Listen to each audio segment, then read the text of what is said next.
अगर मैं तुमसे कहूं कश्मीर की लड़ाई धर्म से ज्यादा ताकत और पानी के लिए है, तो क्या तुम मानोगे?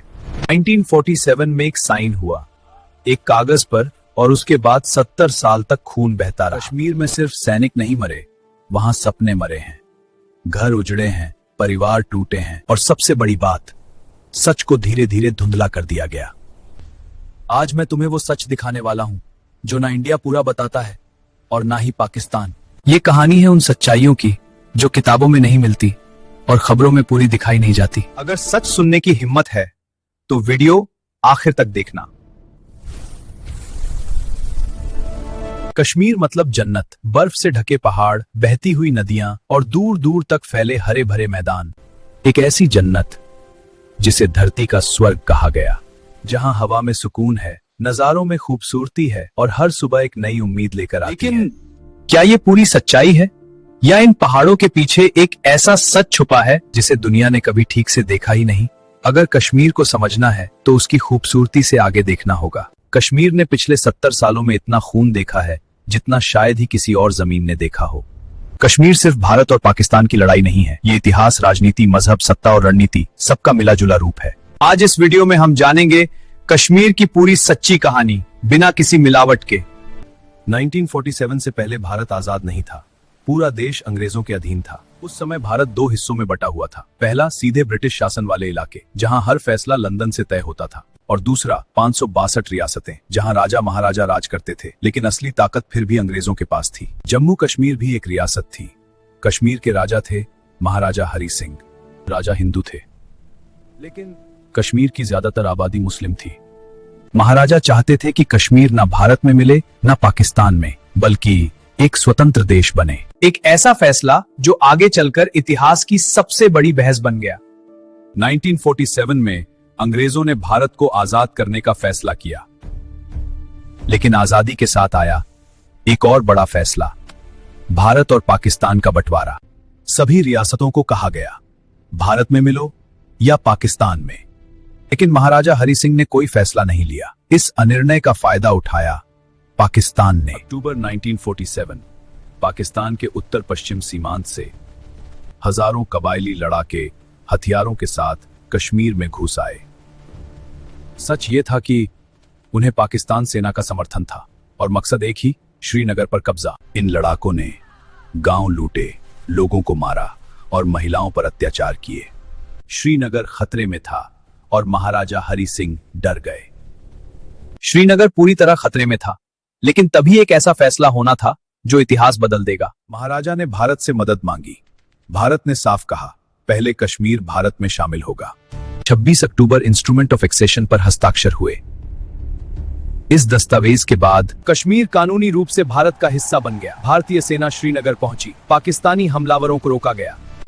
यहीं से शुरू हुई भारत पाकिस्तान की पहली जंग।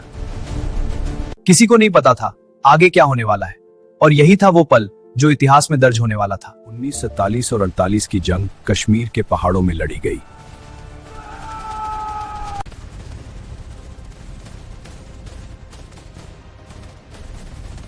आखिरकार मामला संयुक्त राष्ट्र तक पहुंचा। अंत में युद्ध विराम की घोषणा हुई। कश्मीर अब दो हिस्सों में बंट गया। भारत के पास लगभग 2/3 हिस्सा, जबकि पाकिस्तान के पास बचा 1/3 हिस्सा। इस सीमा को कहा गया लाइन ऑफ कंट्रोल, लेकिन विवाद खत्म नहीं हुआ। भारत ने कश्मीर को विश्वास में लेने के लिए दिया अनुच्छेद 370 और अनुच्छेद 35A। कश्मीर का अलग संविधान बना, कश्मीर का अलग झंडा बना, बाहर के लोग जमीन नहीं खरीद सकते, केवल सीमित भारतीय कानून लागू होगा। मकसद था धीरे धीरे कश्मीर को भारत से जोड़ना, लेकिन राजनीति ने सब कुछ उल्टा कर दिया। पाकिस्तान को समझ आ गया कि वह सीधी जंग नहीं जीत सकता, तो उसने अपनाया प्रॉक्सी वॉर। 1989 के बाद आतंकवाद शुरू हुआ। पाकिस्तान समर्थित आतंकी संगठन सक्रिय हुए, हजारों निर्दोष मारे गए। यह कश्मीर के इतिहास का सबसे दर्दनाक अध्याय था। साल 1990 रातों में मस्जिदों के लाउड स्पीकरों से नारे गूंजने लगे, दीवारों पर धमकी भरे पोस्टर चिपकाए जाने लगे। कई कश्मीरी पंडित परिवारों के नाम लेकर चेतावनियां दी गईं। डर धीरे धीरे पूरे समुदाय में फैल गया। जनवरी 1990 के आसपास कई लक्षित हत्याओं की खबरें सामने आईं। सरकारी कर्मचारियों, बुद्धिजीवियों और आम नागरिकों को निशाना बनाया गया। हर हत्या के बाद डर और गहरा हो गया। लोगों को लगने लगा कि अब वे सुरक्षित नहीं हैं। फिर शुरू हुआ घाटी से कश्मीरी पंडितों का पलायन। कई परिवारों ने रातों रात घर छोड़े। कुछ लोग सिर्फ कपड़ों और जरूरी कागजों के साथ निकल पड़े। बसों, ट्रकों और निजी गाड़ियों में बैठकर हजारों लोग जम्मू और देश के दूसरे हिस्सों की ओर चले गए। अनुमान है कि लगभग 3 से 5 लाख कश्मीरी पंडित घाटी छोड़ने को मजबूर हुए। जो कभी अपने घरों, मंदिरों और पड़ोस के साथ रहते थे, वे अचानक शरणार्थी जैसे हालात में आ गए। जम्मू में टेंट कॉलोनियां बनी। गर्मी, बीमारियां, बेरोजगारी और असुरक्षा, यह नया जीवन था। जो लोग पीढ़ियों से कश्मीर में रहते आए थे, उन्हें अपने ही देश में विस्थापन झेलना पड़ा। यह अध्याय सिर्फ राजनीति या आतंक की कहानी नहीं है। यह उन घरों की कहानी है जो खाली हो गए, उन आंगनों की कहानी है जहां अब ताले लगे हैं, और उन लोगों की कहानी है जो आज भी घर वापसी का इंतजार कर रहे हैं। साल 1999, ऊंचे बर्फीले पहाड़ जहां सांस लेना भी मुश्किल था।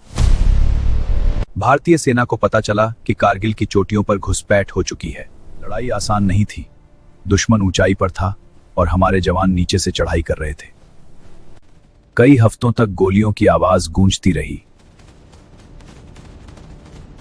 आखिरकार भारत ने उन चोटियों को वापस हासिल किया, लेकिन इसकी कीमत शहादतों से चुकानी पड़ी। फिर हुआ 13 दिसंबर 2001 संसद पर हमला। 5 आतंकियों ने भारी सुरक्षा को भेदते हुए संसद भवन पर हमला किया। दिल्ली, देश की संसद चल रही थी। अचानक गोलियों की आवाज, हमलावरों ने देश के लोकतंत्र के सबसे बड़े प्रतीक को निशाना बनाया। सुरक्षा बलों ने हमले को नाकाम किया, लेकिन देश स्तब्ध रह गया। सीमा पर फिर से तनाव बढ़ गया। फिर हुआ 2016 में उरी हमला। सितंबर 2016, जम्मू कश्मीर के उरी में सेना के कैंप पर हमला। कई जवान शहीद हुए। देश में गुस्सा था। लोग जवाब चाहते थे। हमें न्याय चाहिए। कुछ ही दिनों बाद भारत ने सर्जिकल स्ट्राइक की घोषणा की। सीमा पार जाकर आतंकवादी ठिकानों को निशाना बनाया गया। फिर साल 2019, 14 फरवरी को हुआ पुलवामा हमला। 14 फरवरी 2019, सीआरपीएफ के काफिले पर आत्मघाती हमला। पूरा देश शोक में डूब गया। फिर आया जवाब, बालाकोट एयर स्ट्राइक। भारतीय वायुसेना ने सीमा पार जाकर कार्रवाई की। पाकिस्तान हर बार कहता रहा, हमारा इससे कोई लेना देना नहीं, लेकिन हालात और सबूत दुनिया के सामने सच उजागर करते रहे। ये कहानी सिर्फ युद्ध और हमलों की नहीं है, ये उन सैनिकों की है जो सीमा पर खड़े रहते हैं, उन परिवारों की है जो हर दिन इंतजार करते हैं, और उस सवाल की है जो आज भी हवा में है, क्या कभी यह संघर्ष पूरी तरह खत्म होगा? भारत सरकार ने 5 अगस्त 2019 को एक अहम कदम उठाया। दोस्तों, अनुच्छेद 370 को हटाने की घोषणा की गई और जम्मू कश्मीर को केंद्र शासित प्रदेश बनाया गया। सरकार का कहना था, आतंकवाद घटेगा, विकास आएगा, समान कानून लागू होंगे। फिर पाकिस्तान ने इसका विरोध किया, लेकिन भारत अपने फैसले पर अडिग रहा। आज कश्मीर में सुरक्षा बेहतर है, पर्यटन लौट रहा है, सड़कें, अस्पताल, स्कूल बन रहे हैं। लेकिन चुनौतियां अभी भी हैं। सीमा पार आतंकवाद, युवाओं में भटकाव, भरोसे की कमी। कश्मीर सिर्फ जमीन नहीं, ये लोगों की जिंदगी और उनके सपनों की कहानी है, और जब तक हम इसे समझेंगे नहीं, सच्चा समाधान नहीं आएगा। आपकी राय में क्या कश्मीर का समाधान सिर्फ सरकार के फैसलों से होगा या वहां के लोगों की आवाज से? नीचे कमेंट करके अपनी राय जरूर बताएं, और अगर आप सच जानना चाहते हैं तो सब्सक्राइब करना बिल्कुल ना भूलें।